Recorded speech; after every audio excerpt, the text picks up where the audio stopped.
a Ti. Em nome de Jesus Cristo, nosso amado Senhor e Salvador. Amém. Amém. Convido você a abrir sua Bíblia comigo no livro de 2 Crônicas, capítulo 7, os versos 14 a 16. Hoje eu lerei 2 textos para a nossa reflexão. O primeiro é esse, 2 Crônicas 7, do versículo 14 ao versículo 16, e o segundo está em 1 Timóteo, capítulo 5, versículo 8.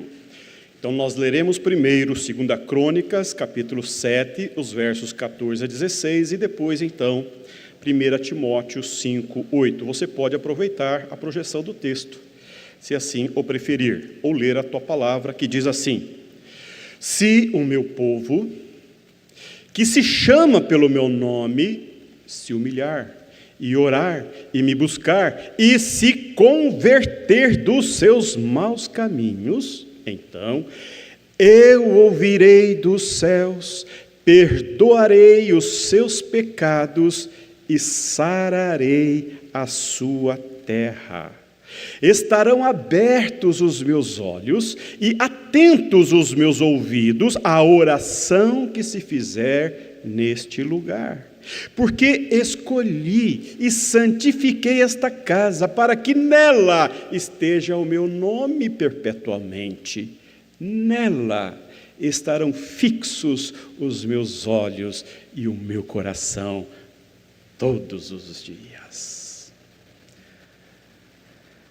2 Timóteo, capítulo 5, versículo 8. Primeira carta de Timóteo, primeira carta de Timóteo, capítulo 5, versículo 8. Ora, se alguém não tem cuidado dos seus, e especialmente dos da própria casa, tem negado a fé, e é pior do que o descrente. Meus irmãos, minhas irmãs, nesta manhã, neste mês, pensando no tema que nós definimos para este ano na igreja, pensando na história da igreja e pensando para aquilo que Deus está construindo, nós definimos como temática para o ano, crescendo e avançando, pensando nesta expressão de crescer e avançar, pensando que no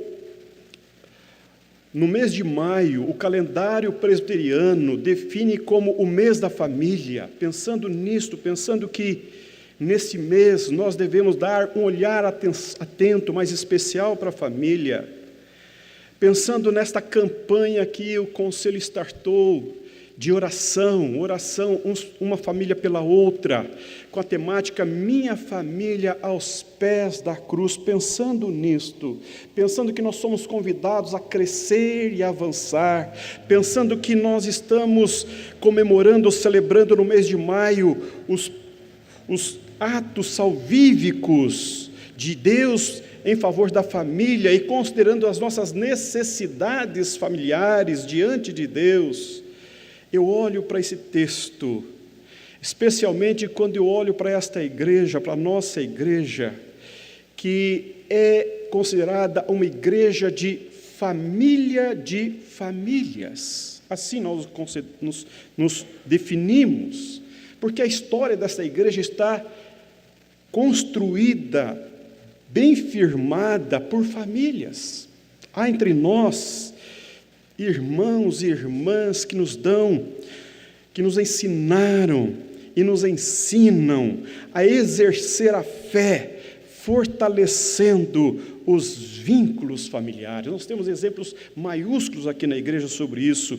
Portanto, queremos oferecer neste mês de maio a você uma contribuição bíblica sobre família e fé. E essa é a temática de hoje, família e fé. Pensando na temática do ano e na nossa campanha Minha Família aos Pés da Cruz.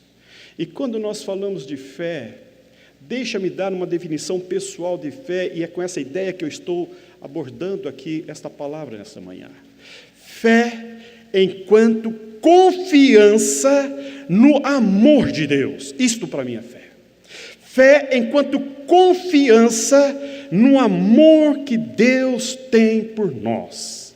Porque quando nós confiamos em Deus, então nós obedecemos a Deus. E quando nós confiamos em Deus e nós obedecemos a Deus, nós temos esperança em Deus. E isso faz toda a diferença no contexto familiar.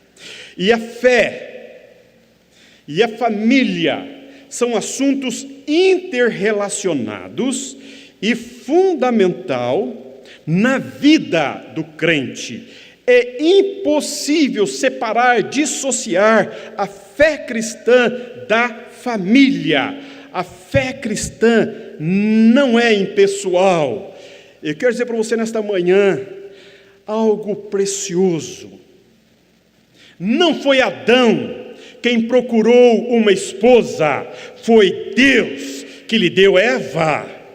Não, quando Deus decidiu fazer um povo de numerosas famílias, Ele foi em Ur da Caldeia e escolheu um casal cuja esposa era estéril.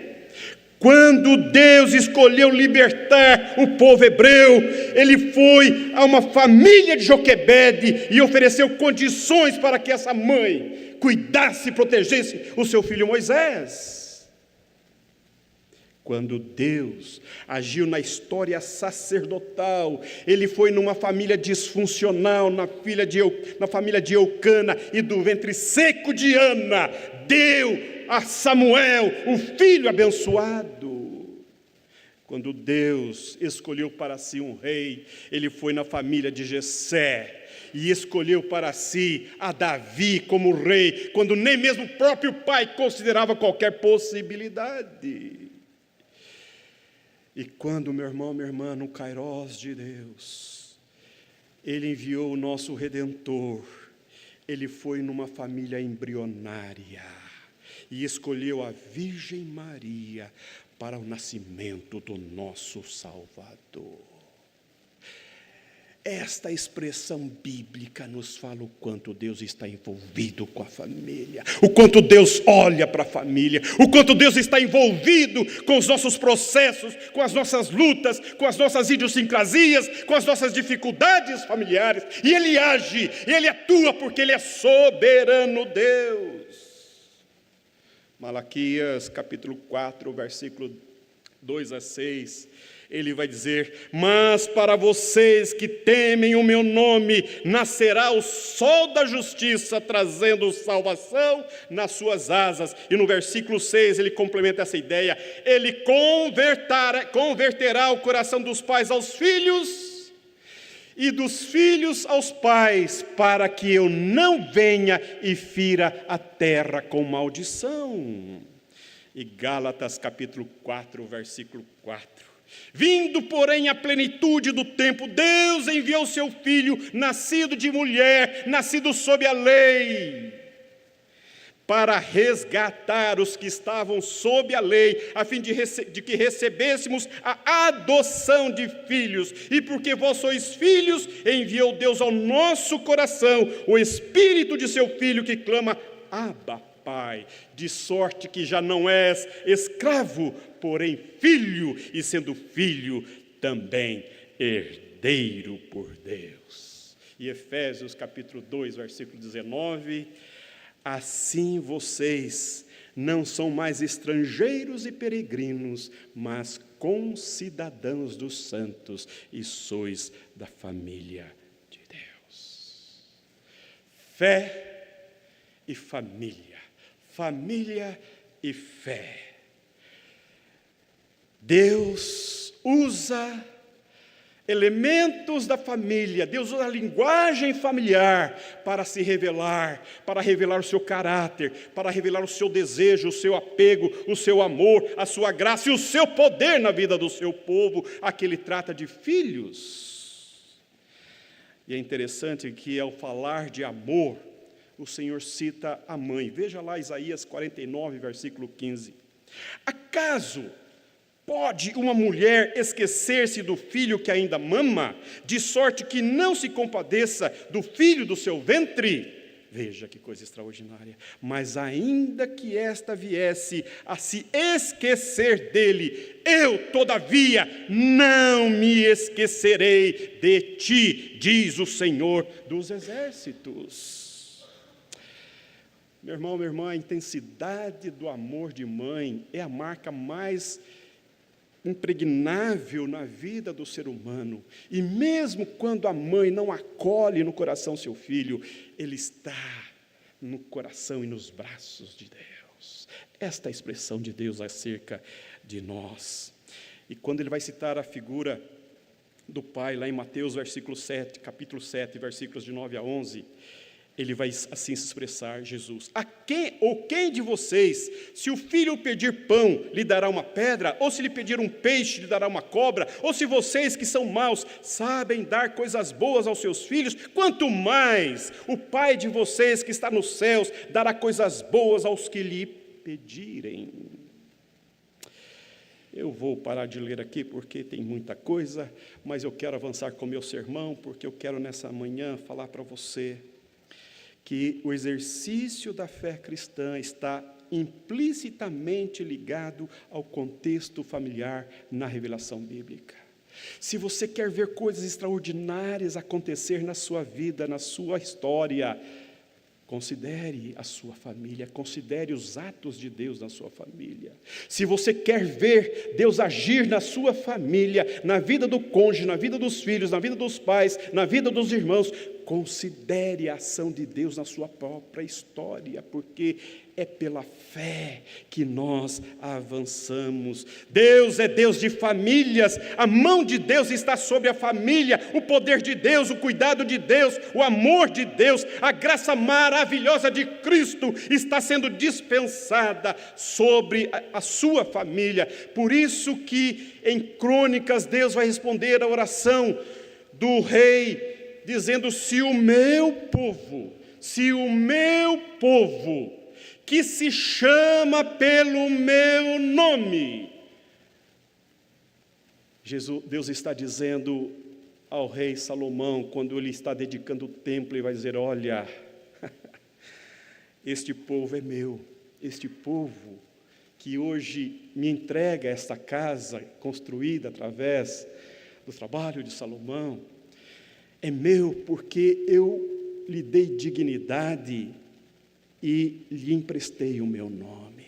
O meu nome está na vida do meu povo. A identidade do meu povo está intrinsecamente ligada à minha pessoa. É esta a ideia que nós temos na revelação bíblica, de que Deus emprestou o seu caráter, a sua dignidade. Ele envolveu-se profundamente com a sua criação, com seus eleitos, para que através de nós reflitamos o caráter de Deus, o poder de Deus, a presença gloriosa de Deus no mundo.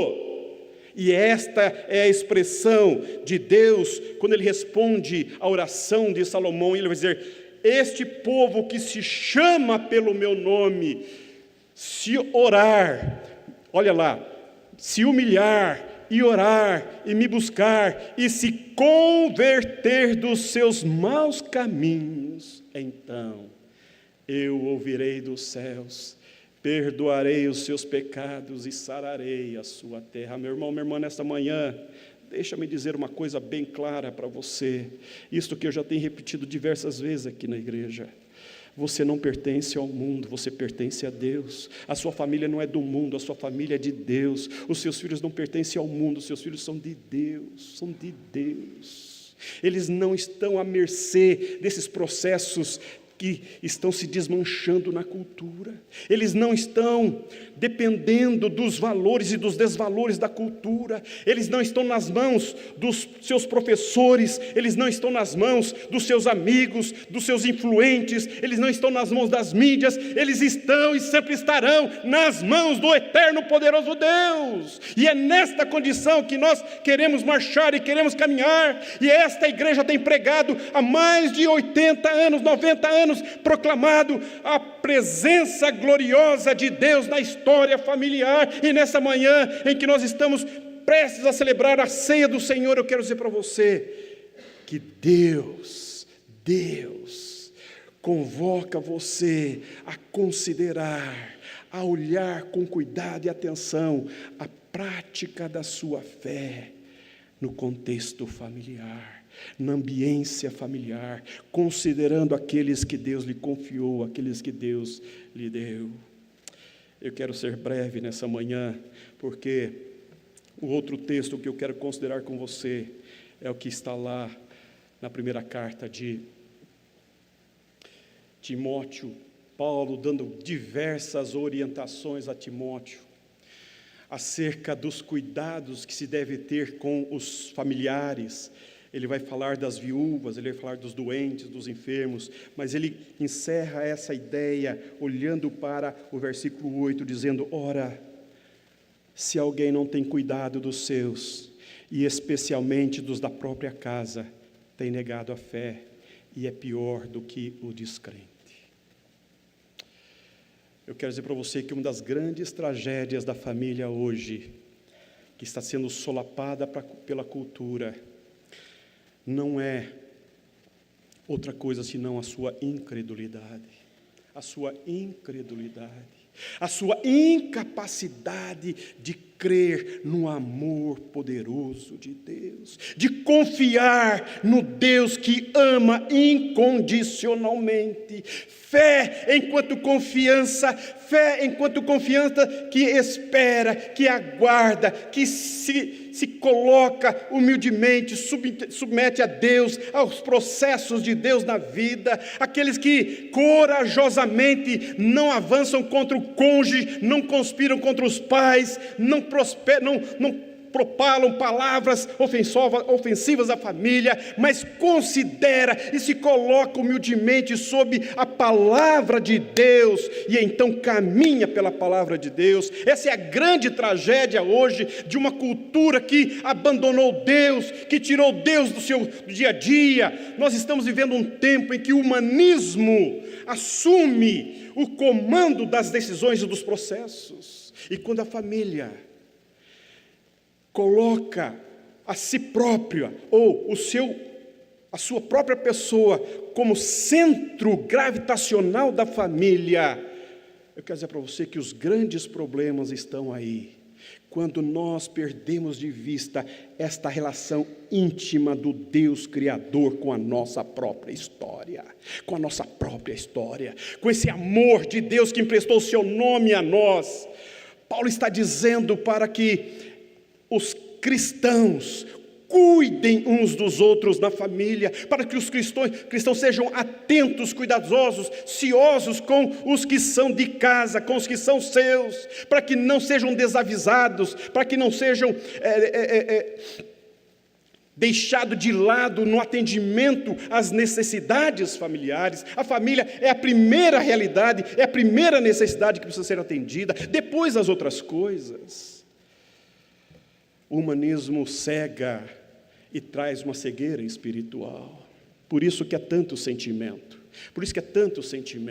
Por isso que nós temos hoje uma enfermidade familiar pela debilidade emocional. Há tantas pessoas debilitadas emocionalmente porque sofreram família, porque sofreram o pai, porque sofreram a mãe, porque os irmãos foram cruéis, porque o tio fez isso, porque a mãe fez aquilo, porque o pai não foi isso, porque o meu irmão não deveria ter feito isso, e fica com esses calos emocionais, com essas debilidades, com essas inconsistências emocionais. Estão aí os psicólogos para nos falar dessa verdade que lotam os consultórios da psicologia, mas nessa manhã eu quero dizer para você que você não é vítima da família, você não é vítima do seu casamento, você não é vítima do seu pai, você não é vítima da sua mãe. Pelo contrário, a Bíblia diz que nós devemos honrar os nossos pais, que nós devemos tratá-los com honra, com estima, com consideração, e não ficar propondo palavras ofensivas aos pais, porque, meu irmão, porque a sua vida não está nas mãos dos seus pais.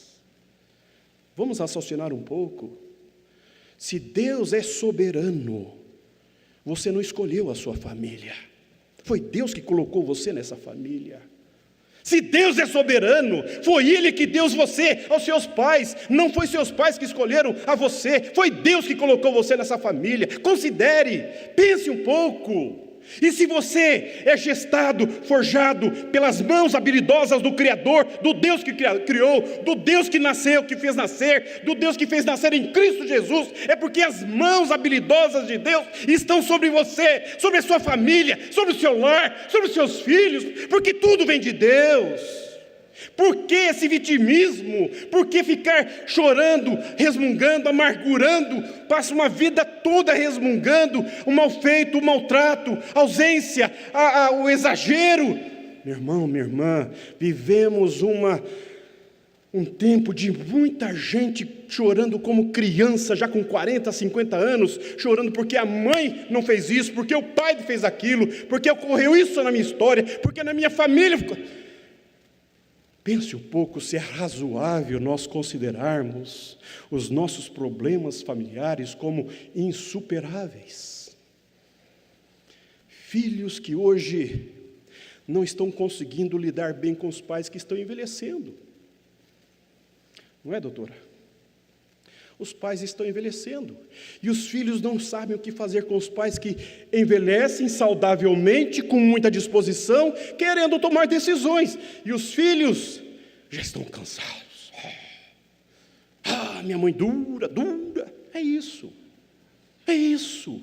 Porque Deus quer. Porque Deus quer. Ela precisa de você, ela precisa de ser honrada, porque ela é sua mãe, simples assim, esse é o primeiro mandamento com promessa, honra, denote honra, respeito, dignidade. Eu louvo a Deus porque aqui nós temos exemplos maiúsculos de irmãs e irmãos que cuidam bem dos seus pais. Eu falo com muita tranquilidade, com muita naturalidade, porque eu acompanho diversas famílias e vejo o afeto, a ternura, o carinho, o amor, o respeito, a honra que se dá aos pais e às mães. Aqui mais mães, porque os pais morrem antes, não é verdade? Nós somos mais fracos. Porque família é ambiente de cuidado. Porque o cuidado de Deus repousa sobre você. E se Deus colocou você nessa família, é porque Ele quer fazer algo em você e na sua família. Não traga para o seu coração, demova da sua mente, que o seu cônjuge é uma cruz na sua vida. Ô meu irmão, ô minha irmã, com todo respeito, nós vivemos um tempo hoje que descasar está tão fácil, descasar está tão simples, descasar está é uma coisa tão tranquila na comunidade, na sociedade, na cultura. O divórcio é concedido biblicamente por uma condição, por um favor, não é uma lei. O divórcio é concedido por conta da dureza do nosso coração pecaminoso, para que eu não viva judiando, maltratando o meu cônjuge, para que eu não fira mais o meu cônjuge do que já feri. Então é melhor separar, mas não é mandamento, pelo contrário. Aliás, se você for um bom leitor da Bíblia, você vai perceber que o primeiro milagre de Jesus foi num casamento. Quando ele foi convidado para o casamento, a festa estava indo muito bem, de repente desagou. O casamento começou bem, depois virou água, perdeu a alegria, perdeu a leveza, perdeu a graça, perdeu a jocosidade, porque Jesus estava naquele casamento, Ele restaurou a alegria daquele casamento. Eu quero dizer para você que o seu cônjuge tem chance. Quero dizer para você que a sua esposa tem chance. O divórcio não é a sua opção. O divórcio nunca foi a opção de Deus para a tua vida. Essa pessoa que Deus colocou na tua vida, que virou sapo, ele pode de novo voltar a ser príncipe. Essa mulher que Deus colocou na tua vida, ela pode de novo ser uma princesa.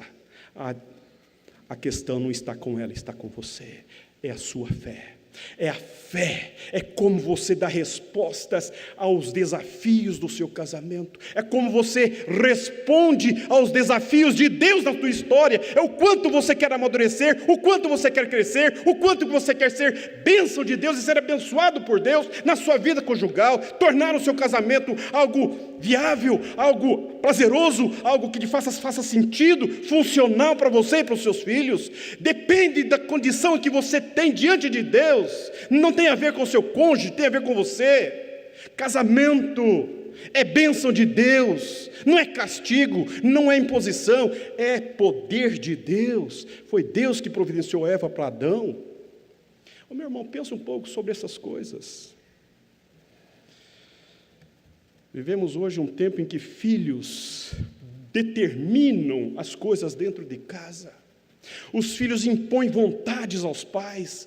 Pré-adolescentes com 10 anos, com 8 anos, com 9 anos, estão determinando o que comer, o que vestir, o que comprar, o que adquirir, o que colocar dentro de casa. Os pais estão reféns dos seus filhos dentro de casa. Estão perdidos nos seus processos decisórios, nas suas decisões maiúsculas, não consideram, não voltam-se para Deus, não colocam-se diante de Deus, mas são reféns dos seus próprios filhos, que não têm experiência, que não têm a vivência na fé, que não têm o conhecimento de Deus, que depende de você, que depende da mãe, que depende do pai, para serem conduzidos aos pés da cruz. Eles não têm essa condição, mas esta tragédia está acontecendo com as famílias da igreja.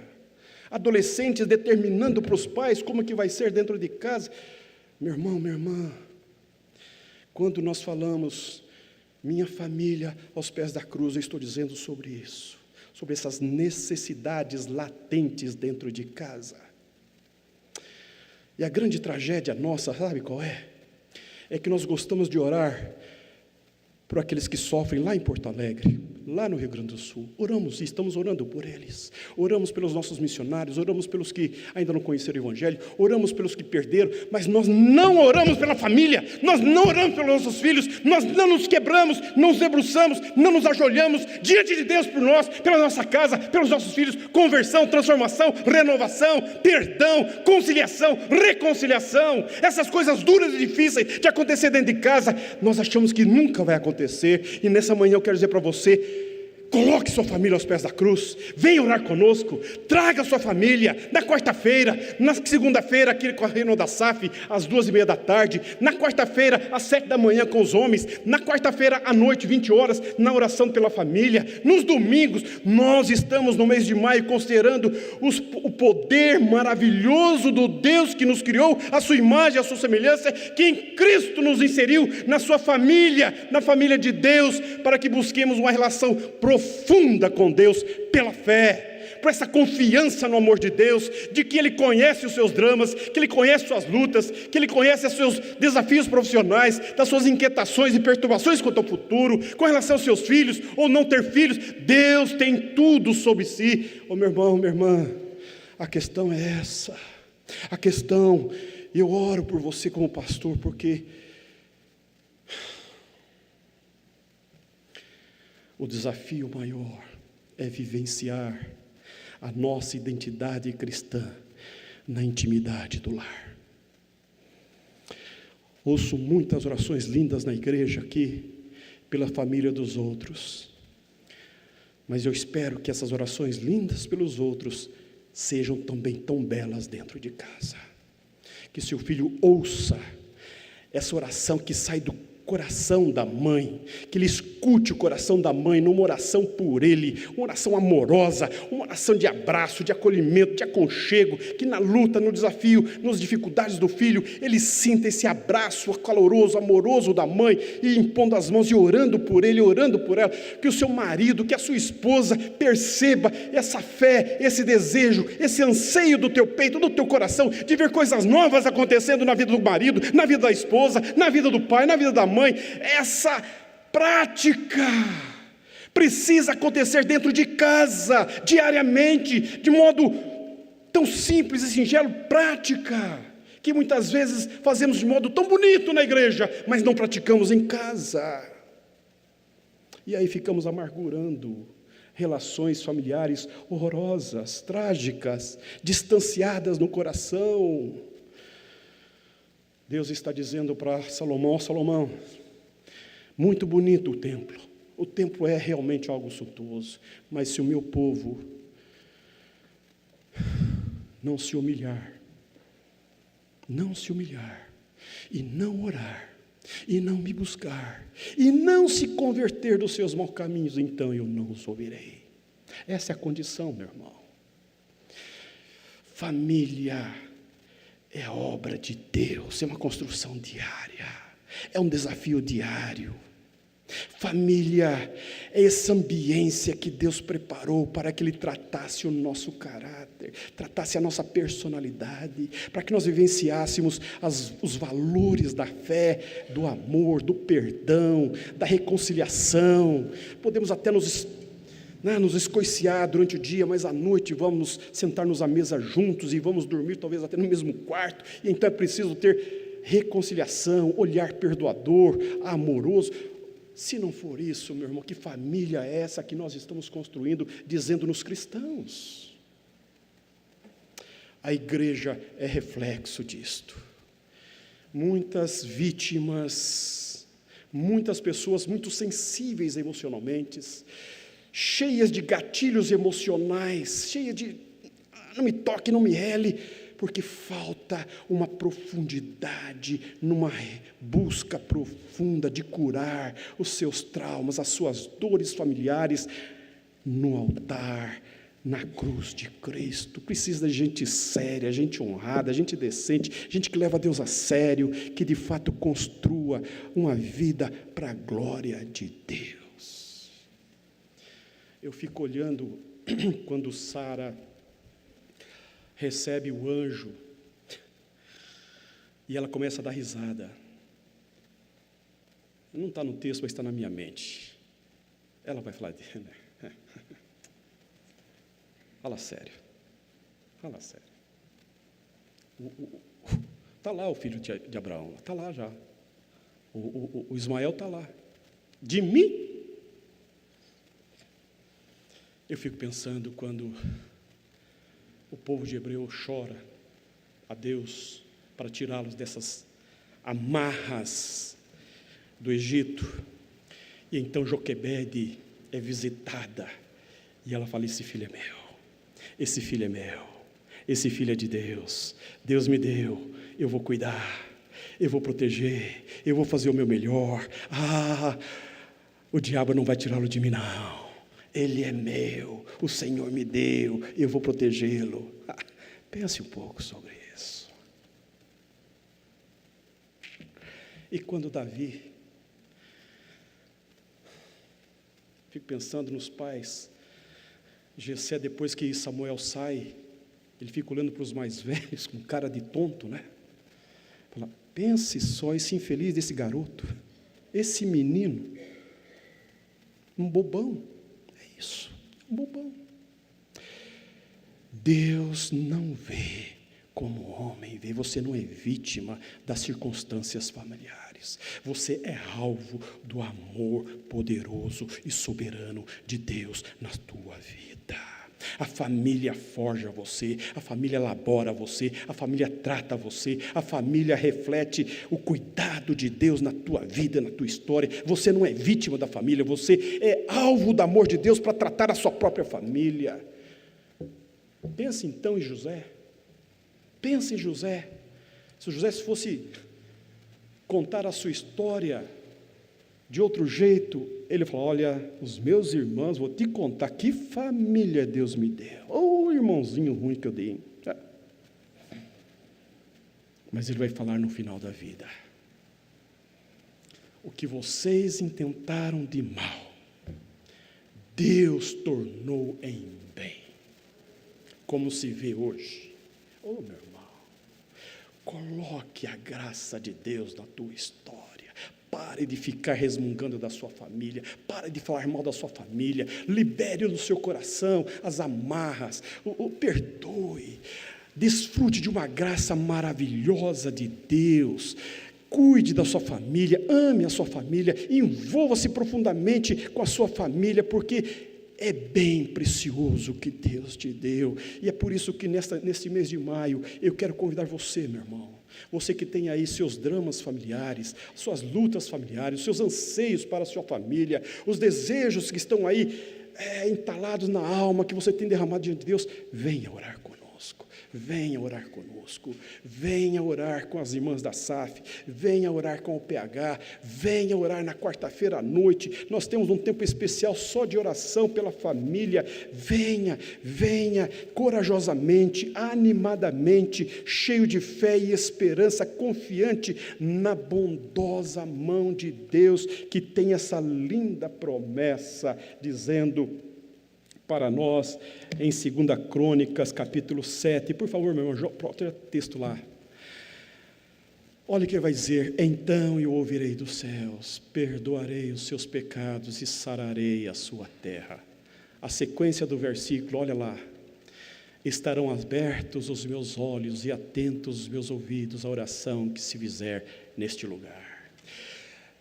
Deus está respondendo ao templo, a oração de dedicação que Salomão fez ao templo. Hoje Deus não habita em templos feitos por mãos humanas, Deus habita no próprio templo que Ele fez, que é você. Você é templo de Deus, o olhar de Deus está sobre você, a mão de Deus está sobre você, você é barro nas mãos do oleiro, as mãos do oleiro toca, burila, transforma, renova, refaz e faz como Ele quer, ao modo que Ele quer, porque Ele é Deus, nós somos barro, e é assim que nós caminhamos. Quando eu olho essas crianças cantando aqui na manhã, eu fico pensando, meu Deus, o que Deus tem preparado para cada uma dessas crianças, não é? Hoje nós tivemos aqui uma oração tão bonita, a primeira vez que Zoé nos visita, a Zoe nos visita, que nome lindo, Zoe, vida. O que Deus tem preparado para essa criança linda, não é, Pai? Olha para a dona Maria Helena, penso que quando ela nasceu, os pais, né? Olha o que Deus tem feito através da vida dessa irmã. Pense um pouco sobre a sua vida. Acha mesmo que Deus abandonou você? Vai abandonar? Nunca, nunca. Porque nós somos feituras dele, criados em Cristo Jesus para a sua eterna glória. Que Deus te abençoe, meu irmão. Que Deus abençoe-nos neste mês de maio em família.